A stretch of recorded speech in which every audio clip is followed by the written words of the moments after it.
Selamat pagi saudara-saudara, Shalom. Ayub 40 ayat 1, 2, dan 3. Ayat 1 mengatakan, maka dari dalam badai Tuhan menjawab Ayub, bersiaplah engkau sebagai laki-laki, aku akan menanyai engkau dan engkau akan memberitahu aku.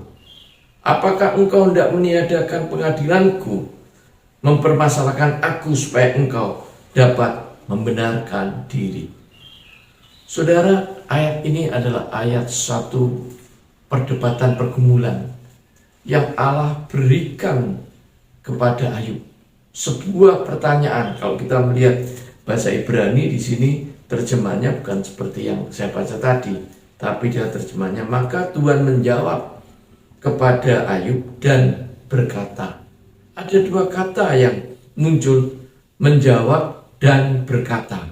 Sebetulnya ayat ini ingin menekankan adalah satu dialog, satu pertanyaan. Allah memberi satu pertanyaan kepada Ayub sehingga Allah mengatakan dan Allah menjawab Wayomer.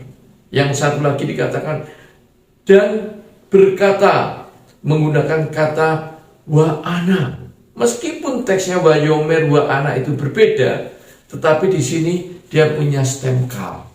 Kal artinya percakapan ini percakapan biasa.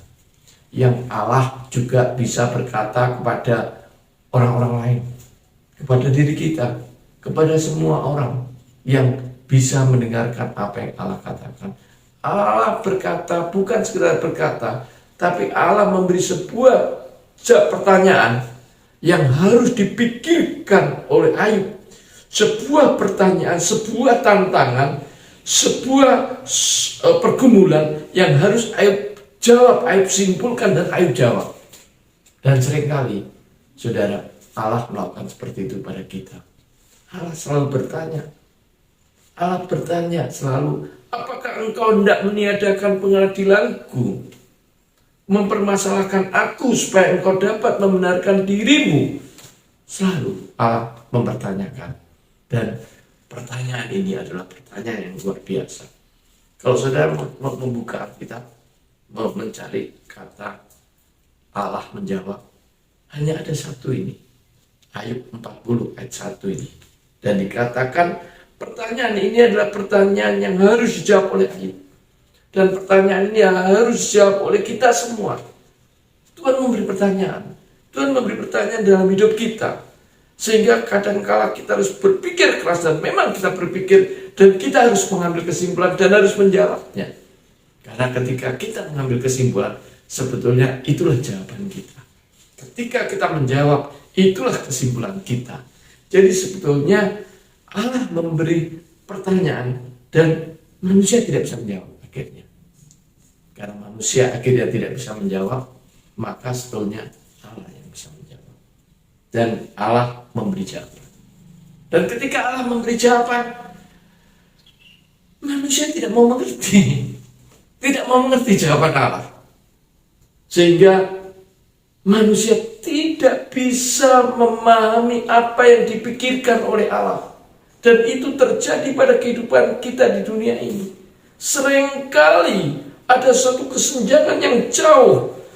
Allah menjawab pertanyaan-pertanyaan dalam hidup kita, dalam persoalan-persoalan hidup yang kita hadapi.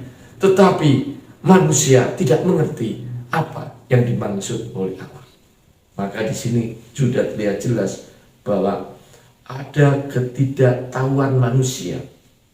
Dan karena itu, saudara, untuk apa kita harus bersombong diri?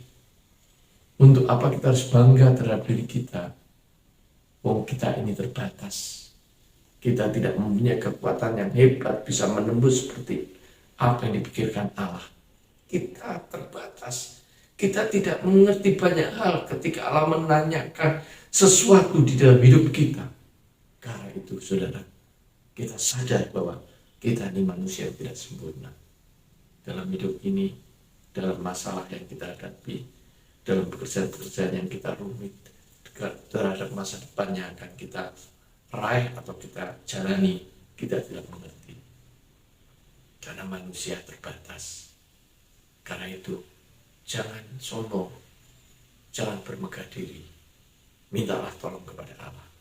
Hanya Allah yang bisa menjawab, dan hanya Allah yang bisa membuka pikiran kita untuk mengerti apa yang menjadi jawaban dari Allah. Mari saudara, kita bersama Allah. Kita memohon pertolongan Allah. Kita hidup terus bersama Allah. Jangan jauh dengan Allah. Karena Allah adalah sumber jawaban hidup kita. God bless you.